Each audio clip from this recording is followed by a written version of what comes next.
What's going on, Colts Nation? I appreciate you joining me for another video where in this one I want to talk a little bit about the Colts schedule, just some more stuff that had come out since the video yesterday. I recorded that before some other things had happened.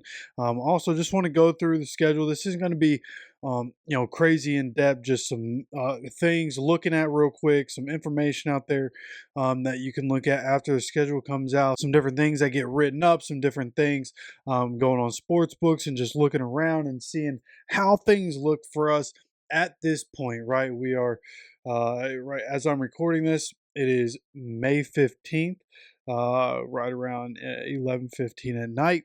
And you guys are obviously seeing this on the 16th. Happy Feel Good Friday, by the way. Shout out.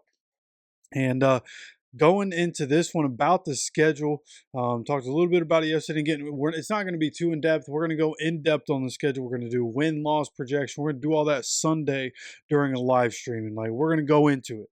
Right, well, we're going to do that. So make sure you tune in on Sunday. Make sure you're subscribed with notifications on so you know when we do go live for that. But looking here, really what I want to look at, and shout out to Yahoo Sports. There's so many people doing strength of schedule and only looking at 5 or 7 teams for hardest strength of schedule and easiest strength of schedule, whatever the case may be. And honestly, the Colts, because of where we continue to finish, we kind of keep finishing in the easier category, right? But the one thing about, you're right, the win-loss, it all goes by what happened last year. And obviously teams are different. There are usually, I think the number is 4 new playoff teams every year, and compared to following seasons. So how much stock can you really put into it? Not a whole lot, but it does give us at least some sort of baseline on right where the Colts are looking going into the year. Right, so San Francisco somehow, some way, ends up with the easiest strength of schedule based on 2024 opponent win-loss record. Where do the Colts stand? Well, we are 8th at .464. The Giants are actually the hardest in terms of opponent win-loss record last year, and they're at .574. Now, if you look at the teams at the top and teams at the bottom, it's very clear what's happening, right? In the bottom, you have the AFC and NFC North, a lot of those teams, right? You have the Saints, Patriots are mixed into that, but the Titans, the Panthers, the Colts, the Jaguars, right?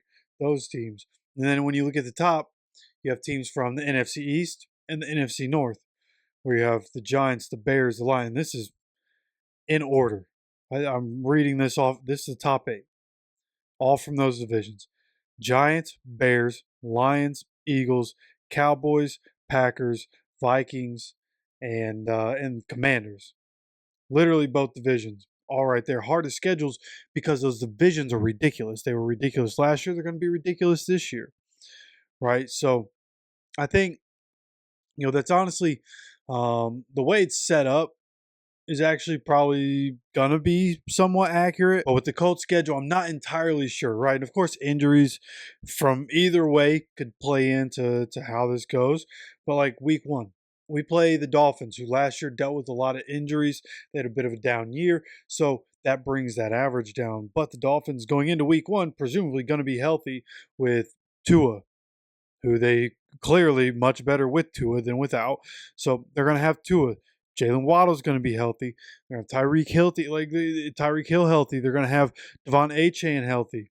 Right? This is the team we beat last year with Tyler Huntley. Now I sit here and think about it. Maybe it was the year before that we played the Dolphins. Whatever the case, Tyler Huntley was the quarterback the last time we played the Dolphins, and we barely escaped with a win. So we're going to have to be better again with this Lou Anarumo defense. It'll be interesting to see how we play them. And going into the year, that's how we're going to judge the defense, is by what the Bengals defense was able to do against these teams. And again, we're going to look at these things on Sunday. We're going to look in depth at this on Sunday. But like the Dolphins should be a better team. The Broncos probably going to be a playoff team. The Titans are a team that's going to probably hold our average down. If we're just looking at it, like, I don't care about the Titans. When have I ever in my life had to care about the Titans, other than for a couple of years when Derrick Henry was doing his thing? But we had Shaq, and he seemed like the great equalizer to Derrick Henry. ends up not mattering. Derrick Henry's just a freak.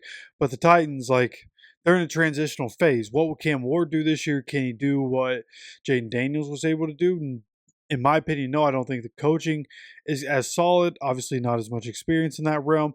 The team, definitely not as much experience. The Commanders, the way the Commanders handled their offseason last year, perfect. Getting Cam Ward is great. I just think there's a lot of work for Tennessee to do. That's without a rooting interest. Like, I don't care one way or the other. I don't really have that much of a bias toward Tennessee, even though they're in the division. I'll talk my trash. Who cares? You know what I mean? I don't care about the Titans. Like, a lot of people don't care about the Titans, and for good reason.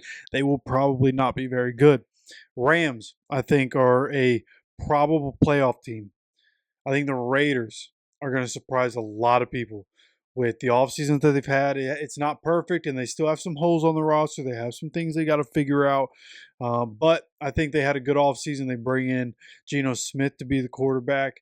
We've seen him be able to perform well, especially you put some pieces around him. They went and got really good running backs so that Geno can sit back there and operate out of the play action, which he is very good at. He also has the weapons. Jacoby Myers, they just drafted a guy, Beck, Jake Beck, maybe, Jack Beck, something of the sort. Somebody that I looked into enough to know that he should be really good and a really good receiving option. And they, of course, have Brock Bowers working on the offensive line. Like, I think the Raiders could surprise some people.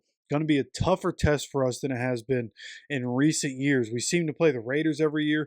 Don't know why this is a thing. I'd rather play the Patriots every year still, especially in the new era, right? Instead of Mac Jones and whatever we thought it could be. Well, it seems like Drake May could be the guy for the Patriots long term. Hopefully, they are long term for us. And now that's getting separated. I don't know why the Raiders are the team we're playing every year. Not really sure what that's about. I'd like to see the tradition of the Colts and Patriots continue. We do not have them on the schedule this year, which is kind of lame. But I do think the Raiders could surprise some people. We'll see what happens with them. Cardinals continue to ascend with Jonathan Gannon just getting incrementally better year after year. Of course, having Kyler Murray and not having Kyler Murray has been a pretty big deal for them. But they're young, continuing to get better. We'll see what happens with them. They could surprise people.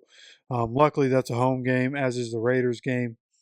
Then when you look at Week 7 against the Chargers, probable playoff team, potential, I'll say potential playoff team. Not ultra familiar with their offseason, but I think they got worse. I think they might have gotten worse this offseason. Although I do like the coaching, I do like the quarterback. I think they're starting to get a bit devoid of talent. But we'll see what happens. Chargers, probable not playoff team if I had to guess. Now then the Titans again. So the first half of our schedule, one, two, three, four teams, potentially five teams that could be in the playoffs, depending on how things go with the Dolphins, Chargers, Raiders, Cardinals. The top end of the schedule could be somewhat easy, right? Which I guess would be the argument there. You have to be able to win the games at the top of the schedule. And then when you look at the back half of the schedule, when you start with the Steelers away at the Steelers, of course, that's going to be a tough game. It always is. We'll see what happens with the quarterback situation there. At this point, looks like a game we should be able to win. But we'll see what happens there. In Berlin, anything can happen in Berlin. It's foreign soil. Anything can happen in those games. Really unpredictable, in my opinion. No matter who the teams are, I feel like the playing surfaces matter. I think people's habits up to the game matter. Like, there's so much that go into it, so who knows? But the Falcons should be better. Then you have the Chiefs, Texans, two teams predicted to win their division. The Jaguars, who, as we're going to talk about here in just a few, are ahead of us in terms of winning the division odds. Seahawks, we'll see what happens with them. Darnold and Cup. It's a different era for the Seahawks. See what happens with them. Ultimately, I hope they have some success because I have Kenneth Walker and Zach Charbonnet on my dynasty football team. Would like them to do well. But if they don't have a good game against the Colts in Week 16, that's cool too. Or Week 15, that's cool too. Then the Niners, who had a down year last year, a lot of injuries. If they're healthy, one of the most dynamic and toughest teams in the league. They're going to be in Indy for Monday Night Football. Charvarius Ward now on our team and not theirs. So very interesting. If one of the quarterbacks, presumably Anthony Richardson, able to step up, play well, could be a really cool game to watch, really good game to watch in Jacksonville and Houston to finish the year. So, I mean, there are, as the NFL is, there are a lot of question marks, right? What's Jacksonville going to be with Liam Cohen? Are they going to be great or are they going to be a joke? What are the Seahawks going to be? What are the Falcons going to be? What are the Steelers going to be? What's Houston going to be? They're looking a little lackluster last year. How are they going to come into this season? How are they going to look coming into this season? Now, by all accounts of everything I can remember, pretty good offseason by them. So we'll see what happens with them. But overall, I feel like, I feel like every year we have a pretty tough schedule. Then injuries play a factor. We're disappointing, so it doesn't even matter what the strength of schedule is. So, at some point you hope these conversations matter a little more. But that's just what I'm looking. I don't think it's as easy as people think it is right now. I think we're closer to 500 if you look at this from teams that are going to keep the weight high on it, teams that are going to, hold it down. Presumably, probably going to end up right around 500, or like right at 500 there for the Colts. Now, talking about odds, win totals, and it's interesting. FanDuel has multiple options here, but presumably the number for us is 7.5. Because if you don't know anything about gambling, just know minus 110, minus 100 is basically like we don't know what's going to happen here. It could go either way, right? So when you're looking at it, minus 110 for over 7.5, under 7.5. So they think we're going to be a pretty mid team.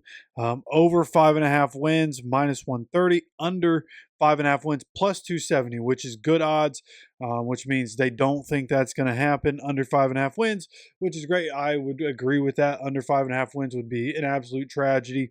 But they also have over 9.5 wins at plus 250, so they don't expect much from us. So the number for us over under is currently at 7.5. I also saw that number from NFL somewhere, and I can't remember what number they ended up coming with, but I know the Colts ended up being the 12th ranked team, and here it is. So the Colts ended up being the 12th ranked team in the AFC, and the win total here is actually their prediction.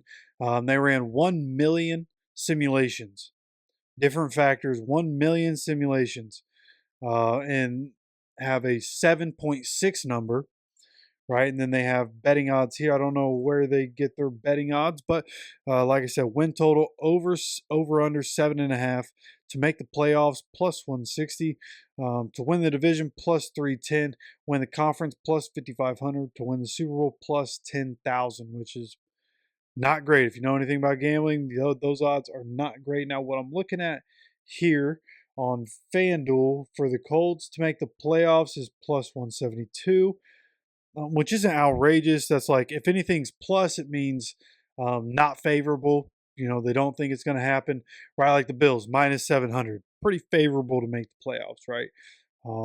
Plus 172, not favorable, but not terrible, I guess. Okay, for the Colts, so they are really unsure from that standpoint. Then when you go look at divisions, right now, the Texans plus 115 to win the division, so nobody's minus. So they really have no idea what to expect from the AFC South, which I think is just about everybody.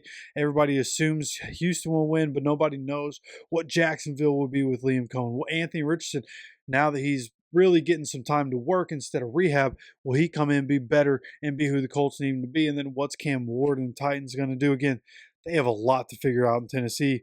They're plus 800. The Colts plus 300 odds on FanDuel. Jacksonville plus 270.